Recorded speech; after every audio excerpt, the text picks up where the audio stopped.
Hey everybody, Dirili here. Thank you so much for joining me for another episode of Lost Alice, Destined Lovers in Wonderland.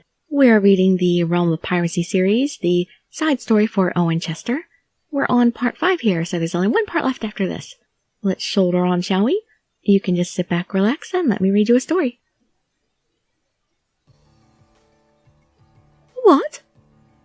Yeah, it's a curse that ends the life of whoever steals the treasure, or so I'm told.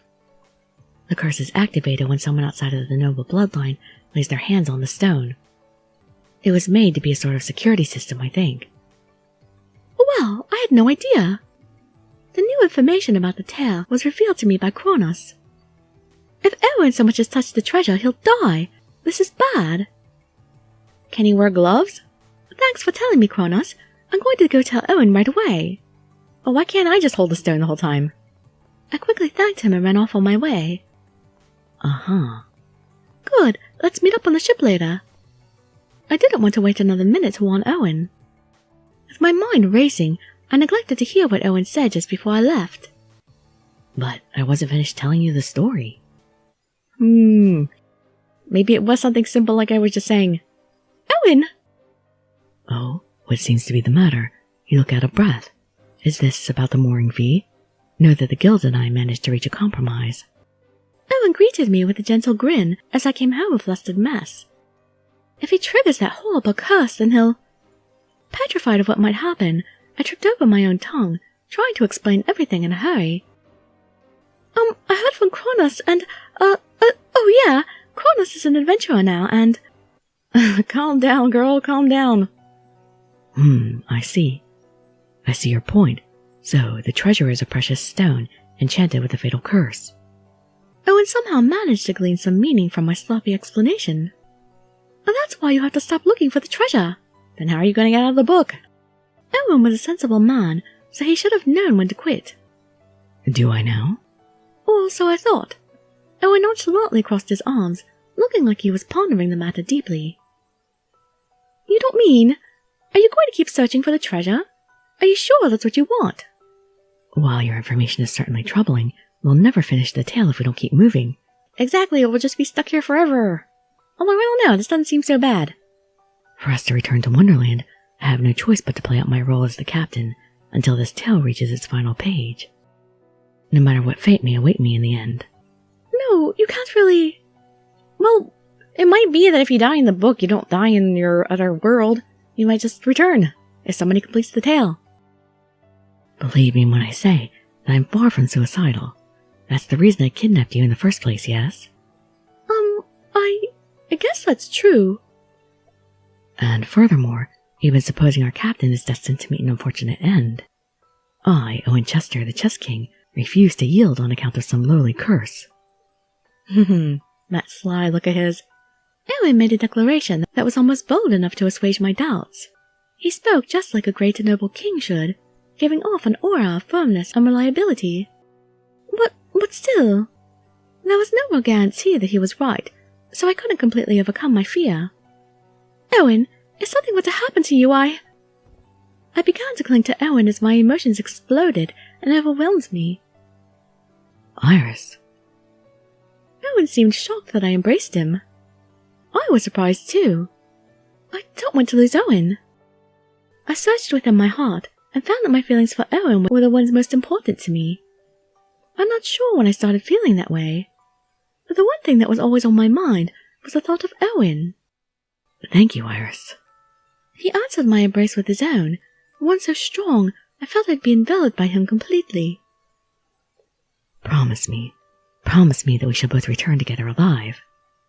We'll overcome that curse together, I promise. I looked up at Owen and spoke in a wavering voice. I saw that he was still smiling warmly. Then it's a promise, Iris. Our faces drew closer together of their own accord. Owen! I called his name as our lips sought each other out before coming together.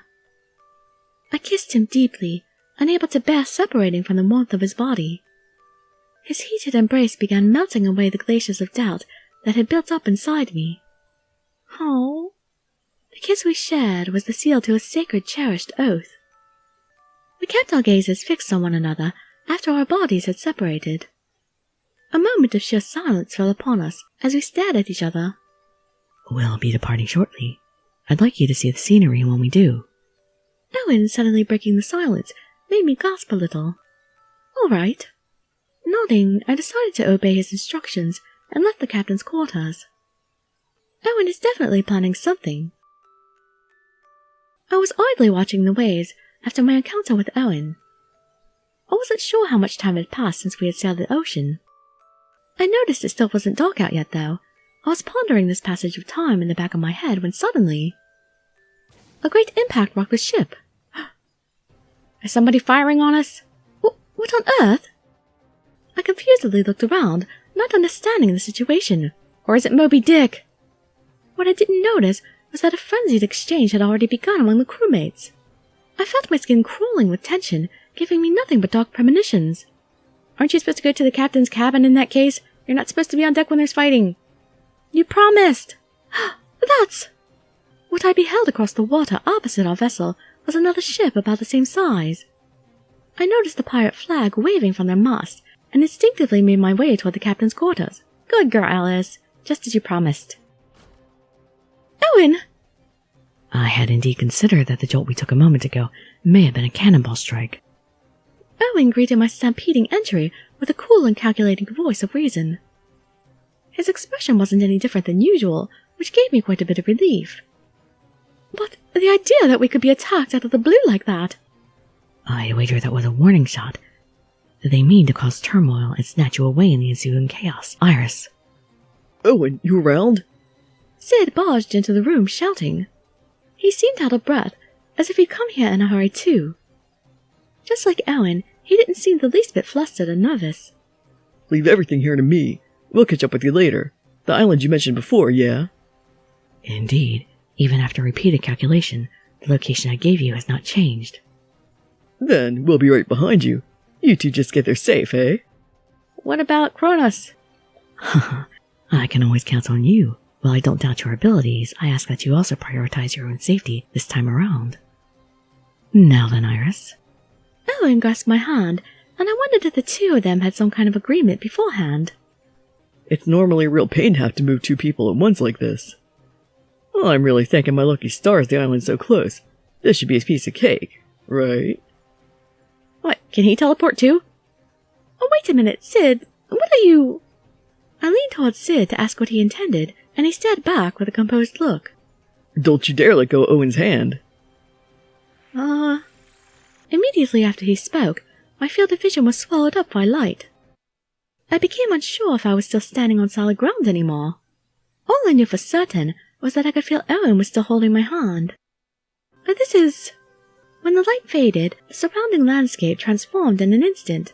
The captain's rooms we were just in had changed into something wildly different. And beautiful. Owen and I found ourselves standing at what looked like a waterside of some island somewhere. According to my map, the treasure is on this island. The ship shouldn't be too far away either. Hearing this, I looked toward the sea and thought I could make out the shape of a ship in the distance. So I guess Sid can use teleportation magic, so he must be an accomplished magician as well. I wonder if everyone's safe. I was still worried, even though I knew there was nothing I could do to help. However, Owen wore a confident smile, perhaps in an attempt to reassure me. Kronos is also on board. I don't believe common pirates will present any problems. Yep, me neither. Furthermore, the crew's caliber has increased considerably since I assumed the role of the captain. Well, is that really all thanks to Owen's leadership? He looked to be in good spirits. Was he actually that confident? I guess being able to whip pirate crews into shape was probably only natural to someone who had to lead an entire kingdom. We had best search for the treasure now, while we had the chance. If we don't work toward the ending of this tale, then none of us will ever be able to return to Wonderland. We've got a pretty big responsibility on our hands then, huh? I chuckled, and Owen nodded in agreement. All right, Iris, would you mind walking with me like so, just to be safe? Never mind safety, I'd love to hold your hand. Owen jokingly waved around his hand, which was still holding mine. Yes, please. Thank you, Owen. I held his hand tightly as I thanked him for his concern. Owen and I quickly made our way to the treasure's resting place. Owen showed no lack of concern for me as we pressed onward without hesitation. Sudden changes in elevation, protruding tree roots, questionable plants and animals. Owen calmly protected me from all manner of things. Hey Owen, you're not looking at a map or anything. Do you really know where the treasure is? But of course, I am also familiar with other locations here. It isn't on our route, but there should be a waterfall on this island as well. Wow, you really have a good memory.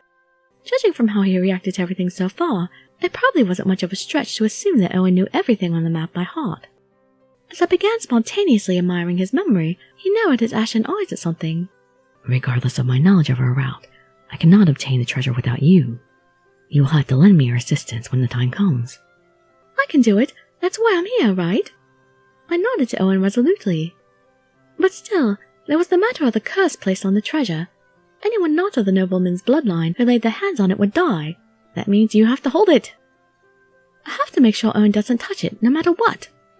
I thought this to myself, not letting out a sound. Owen stopped unexpectedly at the moment, just as I was about to take another step. What is it? Here we are. Here, but it doesn't look any different from anywhere else. A great wall of boulders rose out of the ground in front of us. Far from being the treasure, it looked like nothing more than a dead end. These boulders block the path leading to the treasure. Iris, would you so kindly place your hands on one for me? Owen inspected the boulders for a moment and pointed out one to me from among them. Okay. Just as he said, I reached out and touched the boulder with my hand. When I did, the pile of boulders opened inward like a doorway, showing us the road onward. I did do that, right? Yes, of course. I had the feeling we're being followed. Somewhat confused, I asked for his opinion. Smiling sweetly, he nodded in approval. Only you or a member of your bloodline could have moved these stones. That's quite an elaborate way of hiding something. From here onward, the road will grow even darker. I shall place a spell of illumination. Thank you, dear. Owen loosened his grip on my hand and produced an orb of light from thin air. The ball illuminated not only what was in front of us, but also our immediate surroundings. You had best take even greater care not to stumble and fall. Right, I'll watch my step. We continued making our way deeper into the depths of the cavern. Another dead end? There was only one path through the cave, so we weren't exactly in danger of getting lost. I furrowed my brow in frustration, thinking that there must have been some mistake in the map. Owen, however, seemed to be calmly counting something to himself, reaching a hand into the spaces between each stone. He picked out a stone from the wall, effortlessly removed it, and peered through the gap left behind. Ah, yes, here it is. Have a look, Iris.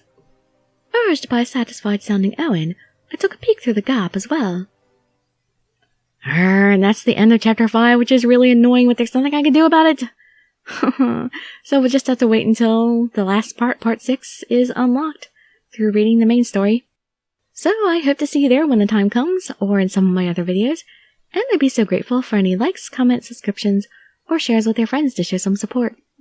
Thank you so much for joining me, and I wish you all health, happiness, and safety. Dirili signing out. Bye-bye, everybody.